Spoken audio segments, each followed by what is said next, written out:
생명의 생가 이영훈 목사입니다. 주 안에서 평안하신지요? 오늘은 4월 19일 수요일입니다. 생가에서는 경건한 신앙, 건강한 교회, 거룩한 삶을 위한 레위기서를 묵상하죠. 오늘은 50번째 시간입니다. 20장 9절에서 21절까지 인간관계에서 지켜야 할 성결규례라고 하는 주제가 되겠습니다. 가족의 단일성을 위협하는 범죄와 이에 따른 형벌이 소개되고 있죠. 부모에 대한 도리, 거룩하게 지켜야 할 성적 질서와 바른 관계를 통해서 성도가 살아야 할 거룩한 삶을 설명하고 있습니다.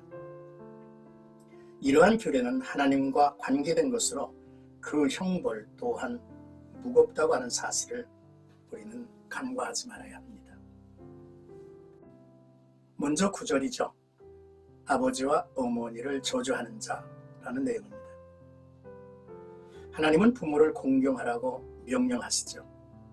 자식이 부모를 공경하는 것은 당연한 일이며 신약에서도 명령하는 믿는 자의 도리입니다.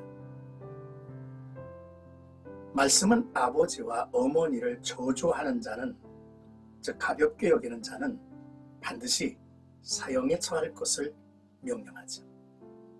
육신의 부모의 권위를 인정하는 것과 하나님의 권위를 인정한다는 것은 서로 연관되어 있습니다.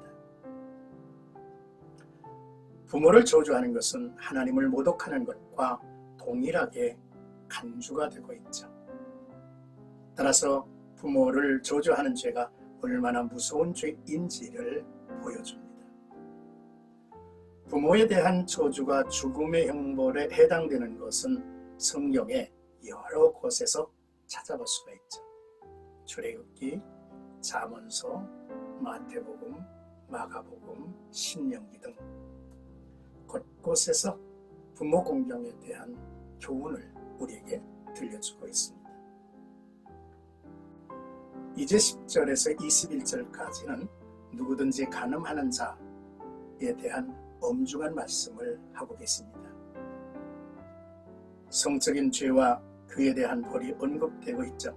남의 아내, 계모, 며느리, 동성, 장모, 짐승, 누이, 월경 중인 여인, 이모나 고모, 숙모, 형수나 제수 등과 성관계를 가진 자들은 그에 합당한 벌을 받아야 합니다.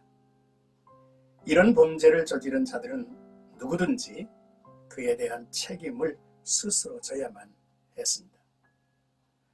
그들의 피가 자기들에게로 돌아가리라 라고 하셨죠. 성범죄에 대한 강한 처벌이 행해지는 것은 이스라엘 중에 이런 악행을 없게 하려 함이라 하셨습니다. 또한 여기에는 특별한 이유가 있죠. 첫째는 사람은 하나님의 형상으로 창조된 존재로 하나님의 거룩함을 반영하는 삶을 살아야 하기 때문입니다. 둘째, 정상적인 관계를 벗어난 행위, 동성애랄지 짐승과 관계하는 수간이랄지 이런 행위들은 하나님이 정하신 창조 질서를 파괴하는 악한 행위라고 하는 사실입니다. 셋째, 하나님이 세우신 바른 성관계를 강조하는 것은 남녀의 바른 관계와 질서를 의미한다고 하는 사실입니다. 넷째, 가족을 포함한 친인척과의 관계에서 지켜야 할 성적 도리는 하나님이 세우신 가정의 소중함을, 거룩함을 보여줍니다. 다섯째, 성적인 문란함은 성적 쾌락을 탐닉하는 것으로 우상 숭배의 모습을 나타내기 때문이죠. 16절에서 21절에 말씀하신 명령은 이미 18장에서 다뤘습니다. 반복해서 말씀하시는 것은 이런 죄악의 위협이 크다는 것이며 하나님께서 절대로 용납할 수 없는 죄악임을 보이신 의미일 것입니다.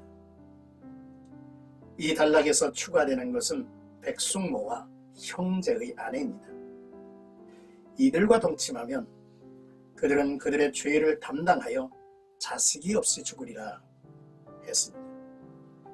이는 이스라엘 사회에서 대가 끊기는 심각한 불행과 재앙으로 간주되었죠. 이스라엘은 이방인들과는 다른 하나님이 세우신 규례 안에서 거룩함을 지키는 사람들입니다. 이스라엘은 이방인과 다른 거룩함을 나타내야 할 민족으로 부름을 받았기 때문이죠. 성적인 성결은 이방인과 구별된 택한 백성이 살아가야 할 삶의 방식입니다. 그러나 형제가 자녀가 없이 죽었을 때는 형제의 후사를 위해서 죽은 형제의 아내를 데리고 사는 것은 허용되었습니다. 사랑하는 생각하죠, 여러분. 하나님의 택하신 백성은 믿지 않는 사람들과 확연히 구별된 삶의 자세가 있습니다.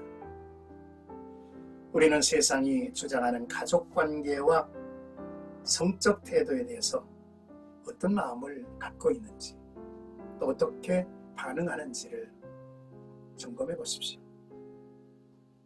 동방의 예의 지국이라는 우리나라도 부모를 존경하고 공경하는 예의가 사라지고 성적 타락은 걷잡을 수 없이 무너져 내린 지가 오래되지 않았습니까? 간음죄가 없어졌습니다. 혼전성 관계가 아름답게 묘사되며 성에 대한 선택이 개개인의 자유가 되었고, 동성애는 법적으로 받아주고, 수간의 행위는 소수자 보호라는 차원에서 거론 자체가 금지된 세상이 되어버리고 말았지 않았나, 참으로 걱정스럽습니다. 기독교가 그 성도들이 빛과 소금이 되어 세상을 밝히고 이 같은 세상을 위해서 가슴을 치며 회개하고 기도해야 할 때가 아닌가 라고 하는 다급한 생각을 해봅니다. 오늘도 나와 여러분들의 삶 속에 거룩하고 경건된 모습이 세상에 비춰져서 작은 등불이 되는, 그리고 이 세상을 지켜나가는 소금으로서의 삶이 되기를 주님의 이름으로